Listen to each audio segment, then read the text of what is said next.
Thank you very much, Thabo, for the opportunity to lead this panel discussion. I want to start with a little starting point that actually now cybersecurity is not something that we should talk about. It's something very serious that troubles a lot of organizations, a lot of countries. We have reached a point where we are seeing things like cyber warfare. We are seeing things like people can murder other people through internet. We have seen a lot of challenges.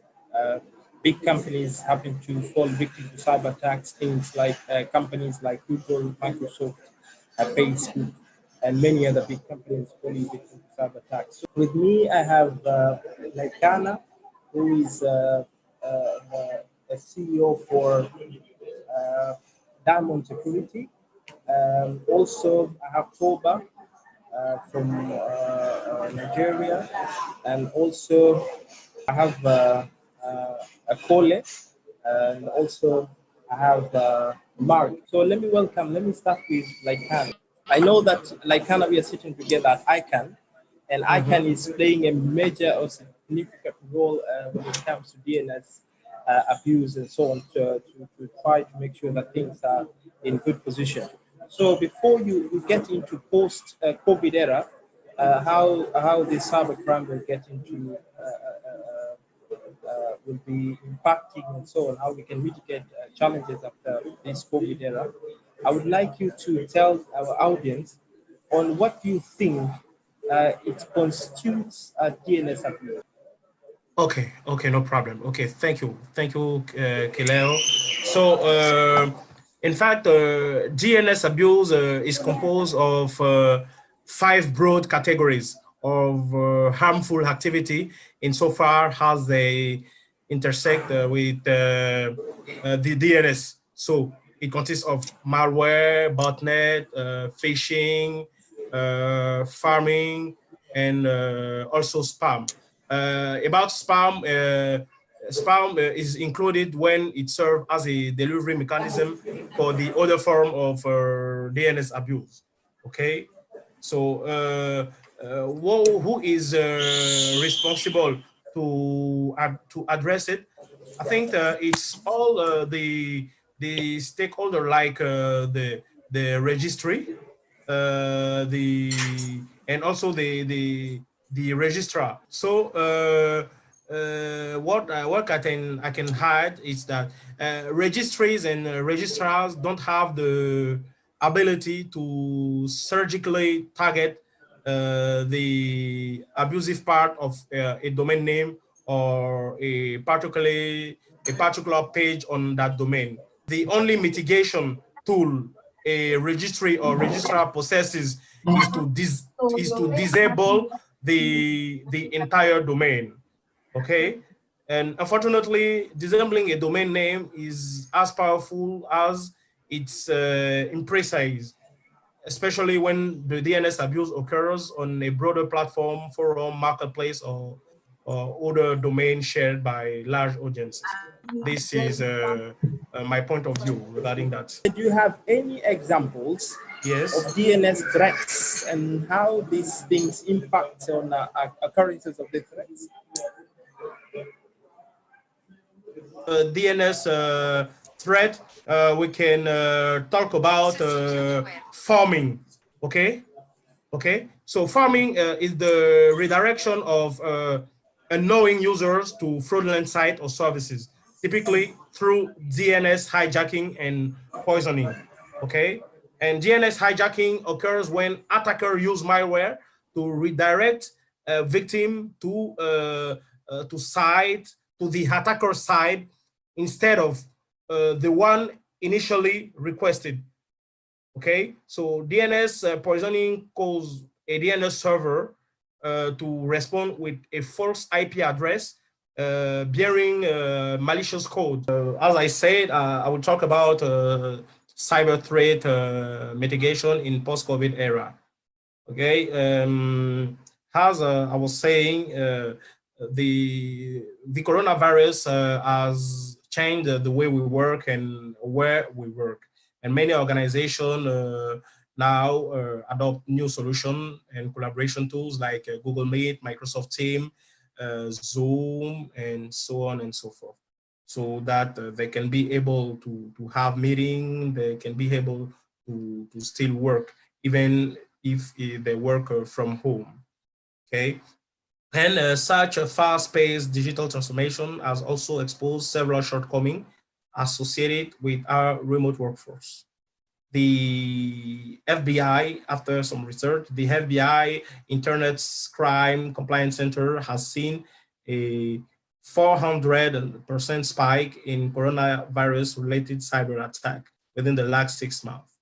And based on that, some proactive measure has to be taken to safeguard the infrastructure. The proposal number 1 is to implement secure VPN and firewall management initiative.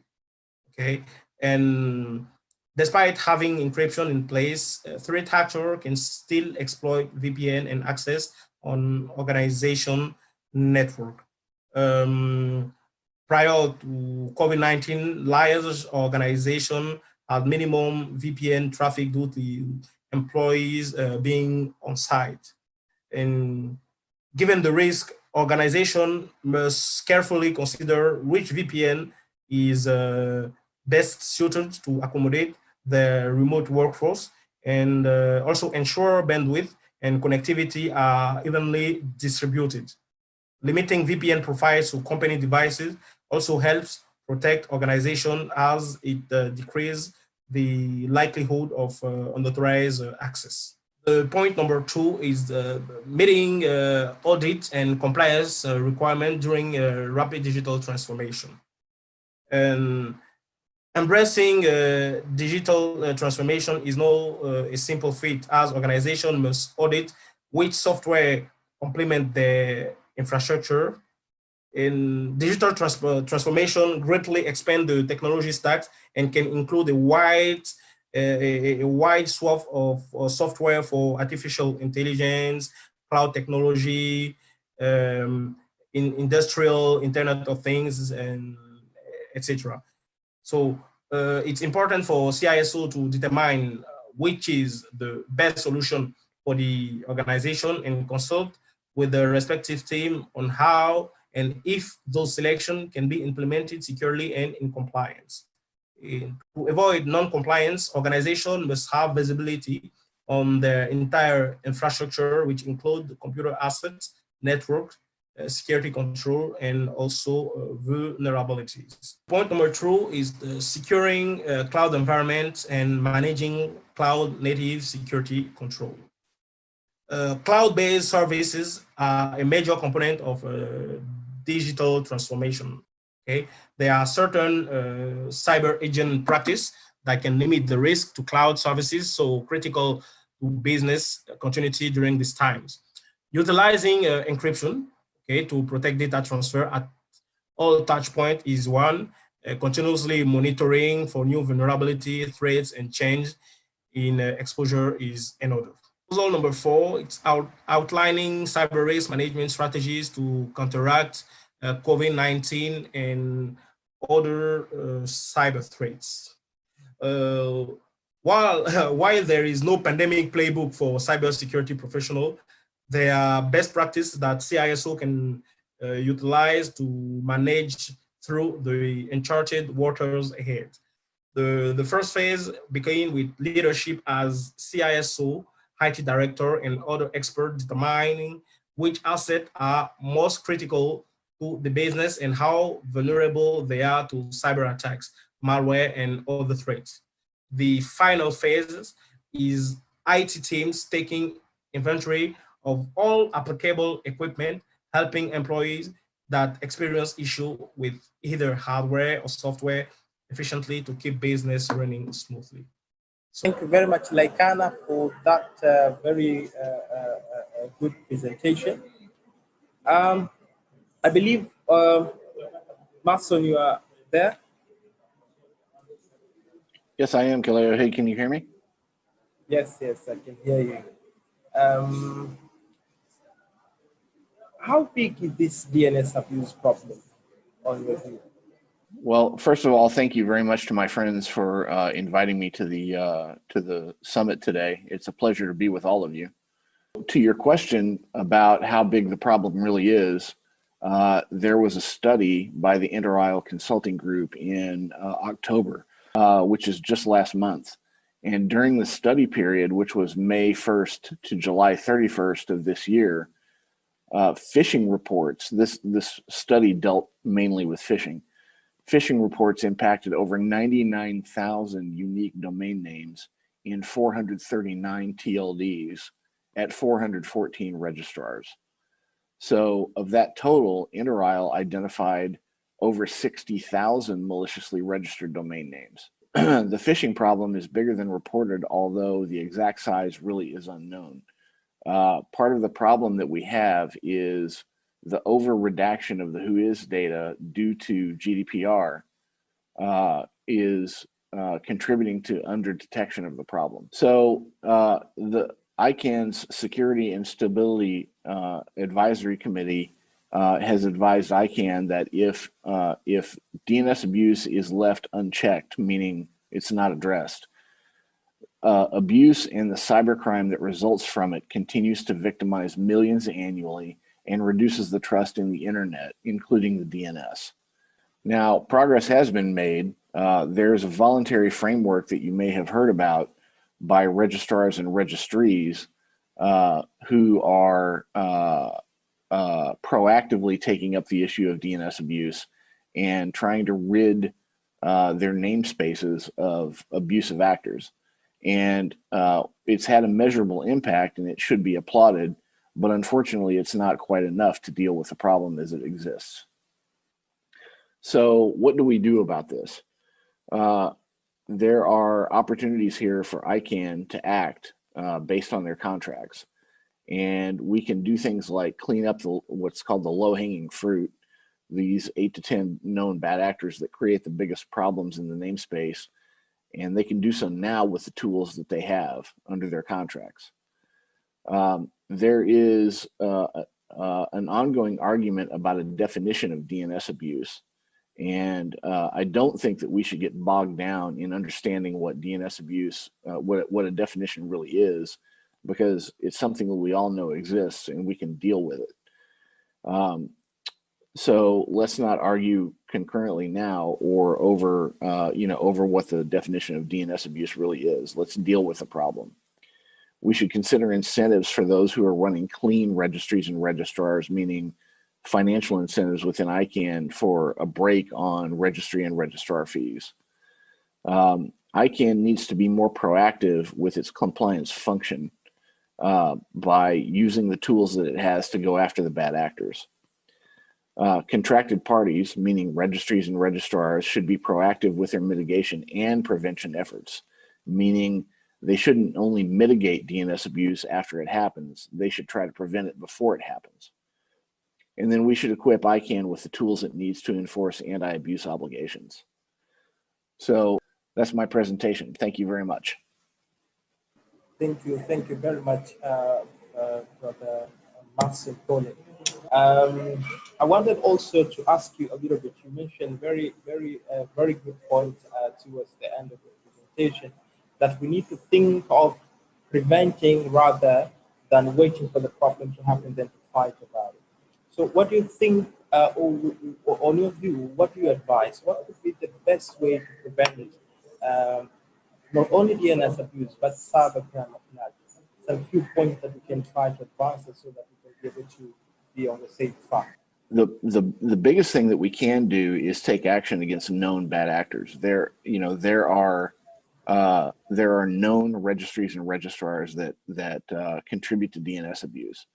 Part of the problem that we have is that ICANN is not willing to enforce their contracts proactively, and that's unfortunate because it really would do a lot to help with the DNS abuse problem. So I'm hoping that we can persuade ICANN to go after the bad actors on the registry and registrar side, so that the bad actors who perpetrate DNS abuse don't have an opportunity to leverage the DNS for abusive purposes. I hope that helps with your question. Thank you. Let me move on to Mactar. I believe, Mactar, you are with us. Now, what is the issue of cybersecurity now? First, I think we are in the current crisis of this pandemic, who has caused a huge strain in the global economy, and Africa also is among this country where the crisis is a negative impact on the whole economic area. Also, in Africa, when we note it during this crisis, the COVID pandemic has a cybersecurity relevance, something very important to note. And in this regard, cybersecurity become a major concern across the continent. During this crisis, we have people working on remote working and also on e-learning. They work from home, and this one also creates a lot of issue of cybersecurity, because you remember there is one conference of minister and people hacked the network. It was, I think, on one of the platform. Yeah, and during this conference, they send out pornographic image during this conference of minister. Also, everybody use a computer, and it's more easy now to access to the confidential information from enterprise, information also from personal data personal information. Donc, with this COVID, also the cybersecurity has a big relevance. Also, there is another issue people ignore. It is this creates an incentive for state to intensify cyber espionage.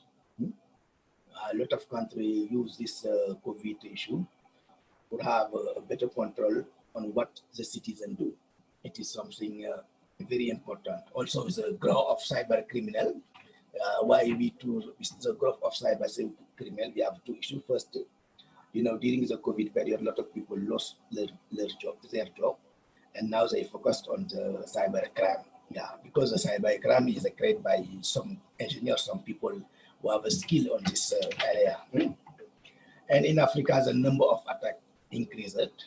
So, such as the attack when we have the website, some bank, some financial institution website, and now we have some statistic in March. We have an increase of 66% in March, and now I think it is more. And the question is now how to stay online stuff in the time of the COVID and also post-COVID, because we have a lot of issues during this period. And what the challenge, we talk about the challenge. There are several challenges in Africa. Why is cyber security become a big issue? But despite we have some increase of awareness of cyber security issue in the continent, a lot of continent now take into consideration, a lot of countries take into consideration the importance of the issue of cyber security. But the real challenge exists, because look at now the internet penetration is growing. If it's growing, it is people have more access to the digital device, to the digital service, and this one also is create another challenge for cybersecurity. It facilitates cybersecurity issue because we have now a lot of access. The mobile telecommunication also, as well as the e-service like this mobile money service, this e-application, this fintech, this e-learning platform, e-health platform, e-commerce platform, they are growing. And this, when they grow also with the rate of cybersecurity. In Africa, we have a lot of challenges regarding the legal. Which country has a provision of legal provision to fight cyber crime? Few countries. Few countries. And let me give you a global picture on the situation of data protection.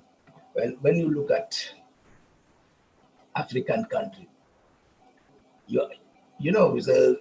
of these have requested to develop this cybersecurity convention for Africa. It was adopted since I think 5 years, and now you have only now it's 6 countries who ratify this convention. It become a serious problem, political problem. How each of states recommend to develop this AU convention on cybercrime, and few countries now adopted this, ratify this. It is a problem, and people prefer to use a Budapest Convention or another convention, and they don't want to use this African convention. It is a problem, and we are in Africa, and it is create big problem also for this cybersecurity issue in Africa. Now, to come to your last question, how we can fight the issue of cyber crime or cybersecurity issue in Africa. I can talk about what we did at UNECA. First, I talked about this Convention of Cybersecurity and Guideline for Data Protection adopted since 2018. ECA also created a digital team to support African countries. The digital team is within a digital center of excellence on digital ID, digital trade, digital economy, established in 2018 to support Africa, to build the capacity, to support generally African country for this digital technology for their development. But there is one focus on on cybersecurity.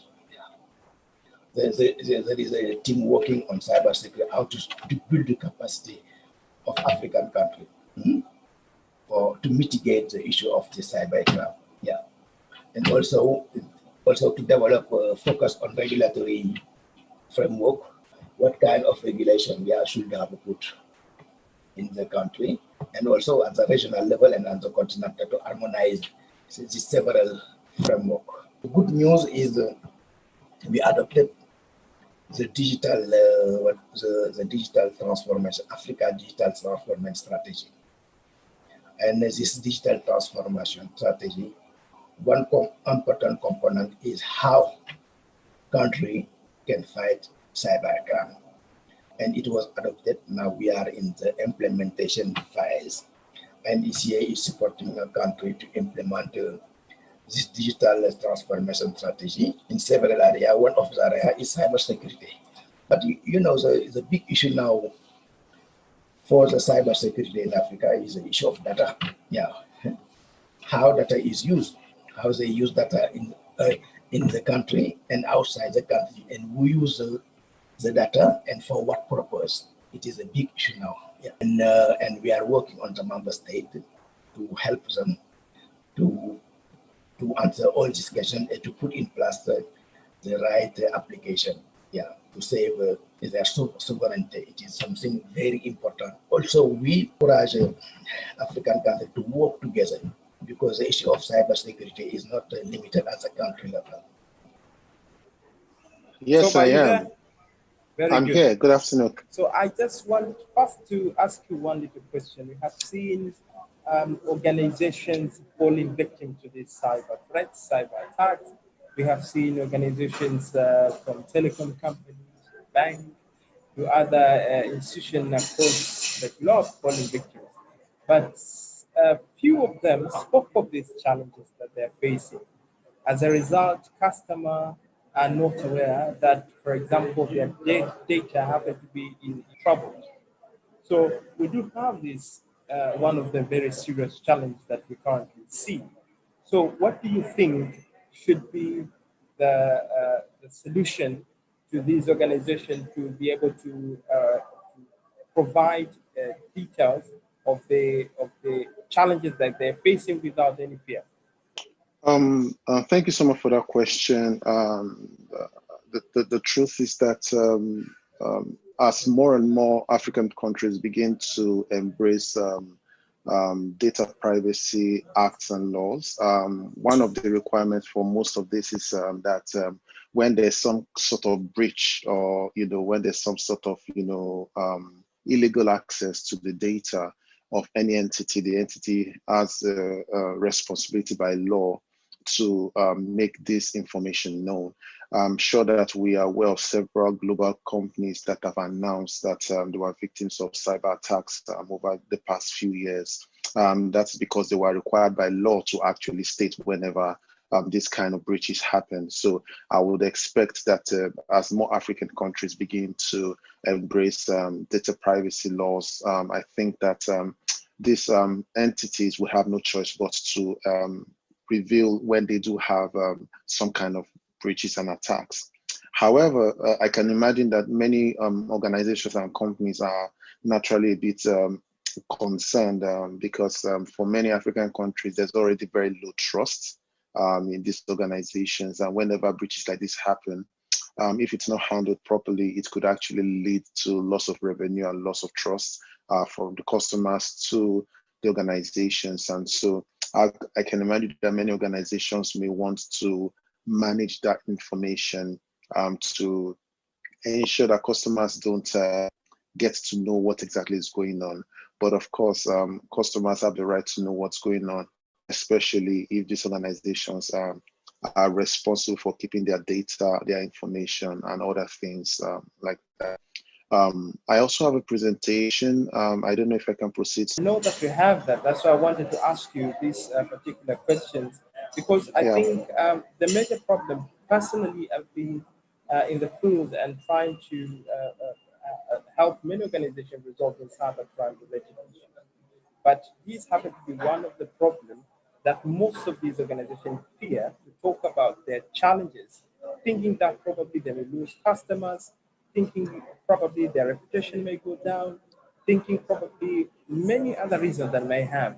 So how do we manage to convince these people to be able to understand that they are responsible to tell us that they have issues and they need to take action, so that at least we can be able to have faith in them that they can be able to protect our data and information that we trust them with?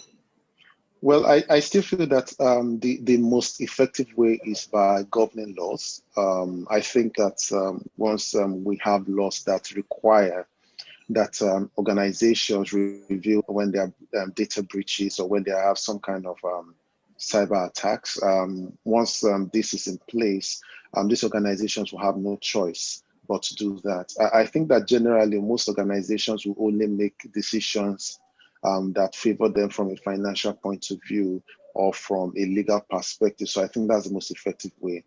But aside that, I think it's a bit more difficult to convince organizations on the way they handle and manage this information if they are not required by law. Because, like you rightly said, many would see this as giving too much information about what's going on, especially when there's an attack, could actually lead to a loss of trust from their customers and also loss of trust from their brand as well. I mean, even in the case of several organizations globally, like Yahoo, when Yahoo reported, the massive data breaches that happened, it led to a lot of lack of trust, and a lot of conversations were going on about if Yahoo can ever be trusted to be a top organization when it comes to emails. And of course, that loss came by because they had to review the data breaches. In fact, from some of the news I gathered, they actually reviewed the data breaches actually some years after it actually happened. I can imagine, because we're trying to manage the information, especially because of the large-scale attack that they experienced. So it's a bit tricky convincing businesses to make this call. I think the most effective way is governments doing that. I also think that as we generally get to understand that every organization is facing one kind of cyber attack or the other, right? And every organization is doing everything that they can to continue to stay on top of it. And I think that when organizations learn how to communicate, especially the efforts that they put into to avoid this kind of data breaches, and also they can manage the conversation, because obviously it is much better if the organization talks about these data breaches than if a different party is the one that reveals that there was a data breach. I think once organizations understand that it's better that you manage the narrative, I think maybe that could also help to encourage businesses to be more open and more transparent about their processes and how they manage data breaches when they do occur. Thank you very much. Now, please, if you don't mind, proceed to the presentation that we have, which is cybersecurity and the responsibility of service provider. I don't have many slides, and I'll try to make this very brief. But just to put a little perspective, for cybercrime or threats in the cyberspace, and these are the top 4. There are many others, obviously, but these are some of the more common kind of threats and cyber attacks that we get, and that is increasing as we go on. Phishing, for example, really refers to when an entity or a website or anyone pretends to be someone they are not, especially when they pretend to be a reputable organization. And so you can imagine when a reputable bank has someone who pretends to be them and also has the exact login page and encourages people to go there to log in or to reset their passwords. This is a very, very common thing that happens, especially here in Nigeria. And you get a text message telling you something like, that your ATM card is about to be delisted. But before, to prevent that, you should log into this portal and enter your PIN code and several other things that you should naturally not reveal to anyone, right? Or in some cases, these websites look exactly like the bank's website, and you log in not knowing that you're actually providing the bad actors your login details. And so that happens a lot. And in many cases, these attackers use, they hack into regular websites. So even the owner of the website may not be aware that his website is actually hosting phishing content. And what they do is that they hack several websites. So even if one is taken down, they just move on to the next one. And that makes it even much more difficult to manage. And then we also have malwares, which are basically infections on websites, for example. And these infections are then used to commit additional crimes or additional cyber attacks on other resources. So imagine when you have, say, 1,000 websites that have the same malware on them, and maybe the purpose of that malware is to attack another resource. And so what that means is that they could actually all be activated from a remote location, attacking a single device or a single network equipment or a website, as the case may be. In some cases to take them down, in some cases to perform something called a brute force attack to try to gain access by guessing possible passwords. And so these are some of the other things that bad actors also do, compromising websites. And in many cases, the owners of the website are even unaware that this is happening. Another very popular threat is what is called distributed denial of service, which is becoming very common, even for either small or even large digital enterprises in the space. So what that basically means is some bad actors basically, after compromising several thousands, or in some cases even millions of computer or network devices, then they now activate all of them to attack a single network with the purpose of ensuring that that network can no longer handle legitimate traffic. So you imagine a scenario where you have, say, let's assume Google as an example. Now, Google has the capacity to manage quite a number of users, right? But now imagine if by estimate, Google has estimated the average number of users they get per day, but then due to these DDoS attacks, they get like ×5 of those numbers. Of course, if they don't have necessary protection in place, for example, what that simply means is that Google would not be able to take in more traffic. And of course, you can imagine for a service like Google how expensive or costly that kind of attack can be. And these kind of attacks are targeted towards banks, targeted towards any major enterprise or business, and even small websites as well. And of course, the last one on my list is ransomware. In this case, the attacker gains access to your resource and then scrambles or encrypts, all your very, very important files. And then they tell you that, for you to gain access to this file, you have to pay some amount of money. So these are some of the attacks that happen. And in the space where we operate, we find ourselves in a unique position where sometimes we have some of our customers being a part of the problem. And in some cases, some of our customers are unaware, but they are actually, their websites or their resources are compromised and they become a part of this issue.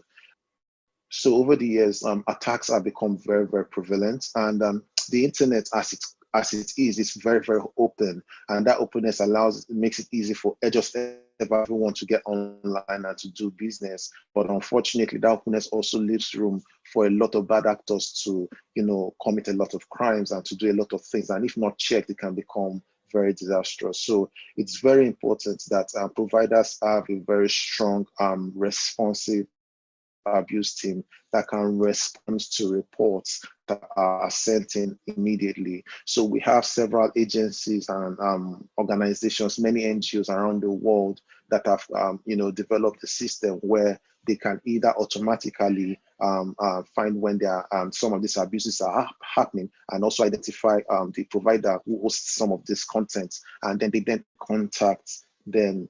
And the second is that developing very robust policies and legal frameworks that obviously discourage this kind of services from being hosted on platforms. Over the years, we've seen service providers, data centers, ISPs, and the likes have become even stricter when it comes to content being hosted on their site, on their services, and being used to commit cyber attacks and cyber crimes. And so before now, things were a bit more lax, but now they are very, very severe, and they are very, very, there's an expectation that even though you may not be the one responsible for the attack, as long as the attack is coming from you, you are responsible for it. So you are given a very short time to respond and act, otherwise the service may be disconnected. So once we start having robust policies like this, what that means is that everybody understands that they should be responsible to secure their own devices, secure their own networks, secure their own, network of things, or their scripts or their applications. And also another reactive system is also very important, having automatic trigger systems. Of course, this depends on the kind of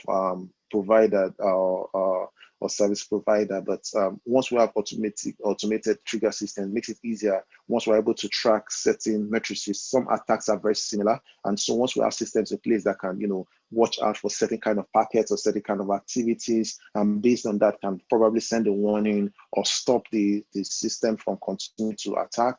Once we have things like that, it becomes a little much more difficult for these actors to get away with these things. And of course, having active manual monitoring systems, ensuring that, we don't just let everything happen. We have a team set up in place that can monitor what's happening with networks. I think that once we start taking cyber attacks more seriously, especially from service providers, and if we can see a general response like this all around the world, I think that cyber attacks may not necessarily stop, but we'll see a reduction generally.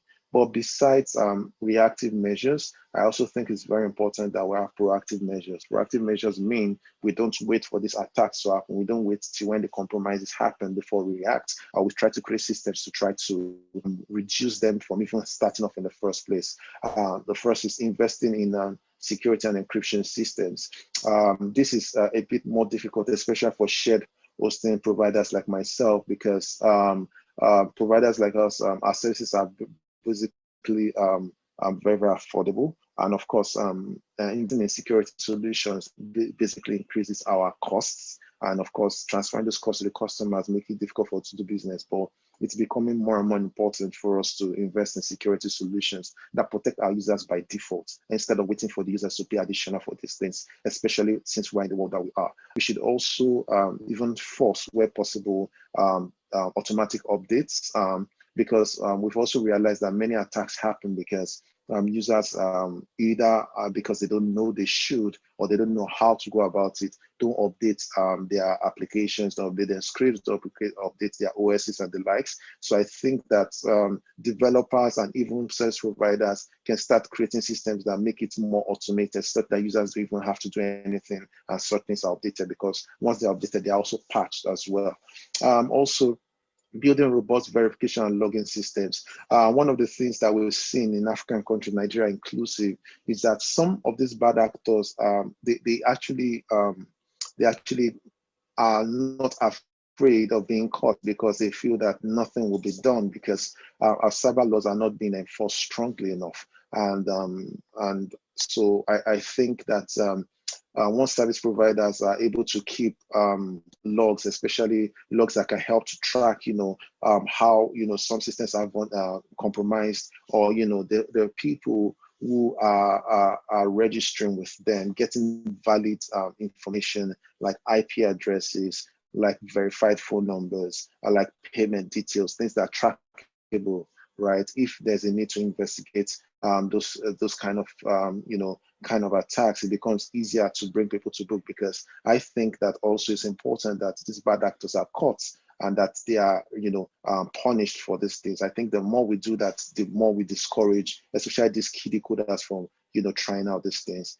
We should also be involved in the continuous education program of customers, letting them understand, because like someone said in this session, the internet is such that everybody's getting on board, but not everybody's on very knowledgeable on the fact that there are certain things you need to do to protect yourself and to protect your resources. So we need to continue to encourage people, very, very basic things like using very strong passwords, updating all your scripts, and making sure that, you are careful when where you download things from, And of course, the final point here is that I think that service providers need to engage and collaborate more with relevant legal law enforcement agencies, because I think that it's something that we all need to be a part of. It's a conversation we all need to be part of, because if cyber attacks continue, it's going to affect businesses, it's going to affect countries, and can become very, very disastrous. I think that we really need to invest time, effort, money,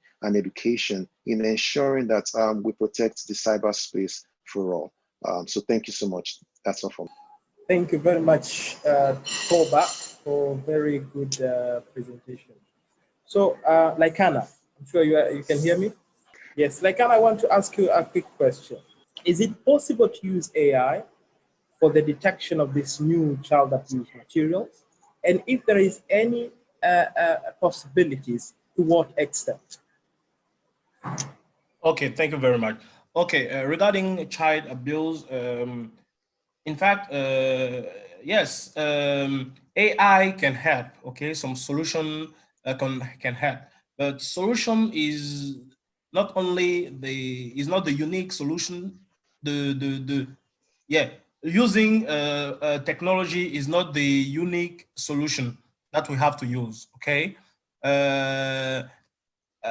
with AI, we have to be focused also on security awareness. Okay, security awareness to the parent of this child, but also we have to educate this child also in a less technical way. Okay, with some cartoon and all those things. This is a kind of project that actually from my side in my company we are working on that for child abuse. To educate them, to educate child about all the I think in English we can say danger, right? All the risk regarding internet, okay, all the risk online, and we can educate them with some video, some cartoon, some image. Okay, so security awareness, we can target them, and also their parents. Okay, because if the parents are not educated, it will be also difficult to for the child to get this information regarding this risk. Okay, so AI can help, but we have to, we need to add security awareness too. Okay, thank you very much, Laicana. So you think AI cannot support us because we are trying to see whether AI or artificial intelligence can be able to simplify our work. Do you think it cannot support us? Can you repeat, please, your question? I'm saying that we are trying our level best to see if artificial intelligence may help us to remove or to reduce the challenge. So do you think it cannot really add value in supporting our initiatives? Yeah, it can. Of course, AI can help, but for me, we have to go beyond it. All right, thank you very much. Okay. Okay, Mactar, I believe you're there. My question is, when it comes to capacity building, UNECA, what have you done and what do you think should be done so that at least we can have a good number of people or in the field of cybersecurity that they can help us or they can support us making sure that things are well done when it comes to fight cybercrime in our country? Okay, I think capacity building is a very important for the fight issue of cybersecurity. You know, as a previous presentation touched upon several issues regarding cybersecurity, regarding capacity building, because you know we don't have skills on the development of the network readiness and also in the network management. We don't have enough skill. How the flow of data vehicle around the networks, it is something very important. On what to call it, on the cryptographic also, we don't have enough skill for that. How to protect our data. Yeah.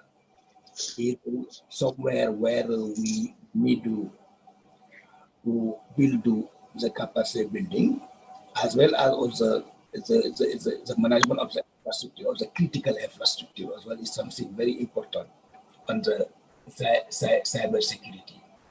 And why we have several activity on this, and also to strengthen the skill, also the issue of organization, how to organize also at the government level to fight cyber security, what kind of institution we should put in place.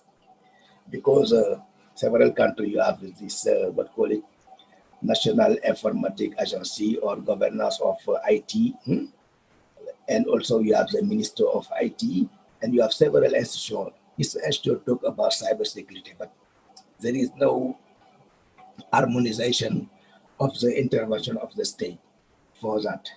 And when we talk about capacity building, it's not just for the government, because we have a capacity building for the government, for the private sector.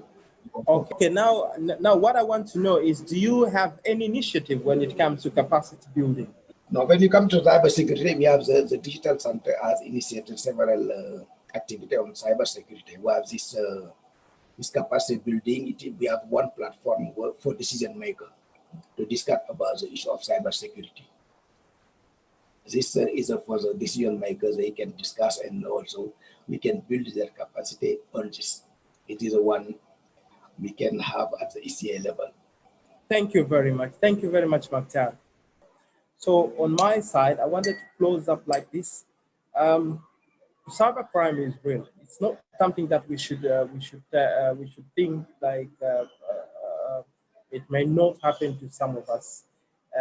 It's just a matter of time. Everyone will be attacked at some point. So what should be done is to make sure that we put a lot of effort to make sure that we fight cybercrime as much as we can. And among the things that we should consider, make sure that we raise awareness to our people, so that at least they'll be able to understand the threats around us and how they can be able to be the first responder to those threats. Number two, the story of capacity building is very, very important. We have a lot of initiatives. We have an online platform nowadays that are providing technical skills and other skills related to cybersecurity. I encourage people to have a look at it. And also the story of collaboration, because one of the big problems that we have seen among different countries is that we lack collaboration. You find that a company falls victim today and another company falls victim to the similar attack that a previous company falls victim to, simply because they never share intelligence information and collaborate. Also, we need to think about legal frameworks. I work with cybercrime unit in Tanzania, and during my time at cybercrime unit, we had a bigger challenge when it comes to legal framework. How do we prosecute an individual who committed cybercrime? So the story of legal become a bigger challenge, and I believe most of African countries have a lot of problem when it comes to legal framework. If they are there, then they don't really follow them, and some of them they don't even have them. So I think this is something also we should have a look at. And lastly, but not the least, we should be able to make sure that we invest as much as we can when it comes to different detecting tools. We have a lot of tools when it comes to detecting, preventing, and the like, so that at least those tools will be able to simplify our job of detecting and preventing these cyber attacks. After saying so, allow me to close this particular panel discussion. I believe I don't know whether we are still on time, Coie, or any other secretariat on that end. Yeah, I think we're on time. Maybe since you're through with this, we can just go ahead with the next session. The vice chairman is there. The chair. Okay. Okay, thank you very much. So after saying so, allow me to close this particular panel discussion. Again, thank you very much, Masan Paula, the incoming chair for ICANN. Thank you very much, Mactar, from INECA, and also Laicana from Diamond Security, and Toba Obaniyi from the CEO of WhoGoHost Limited in Nigeria. My name is Yusuph Kileo. It was very good having you, and it was wonderful discussion. I really learned a lot from you. Thank you very much, and have a lovely afternoon.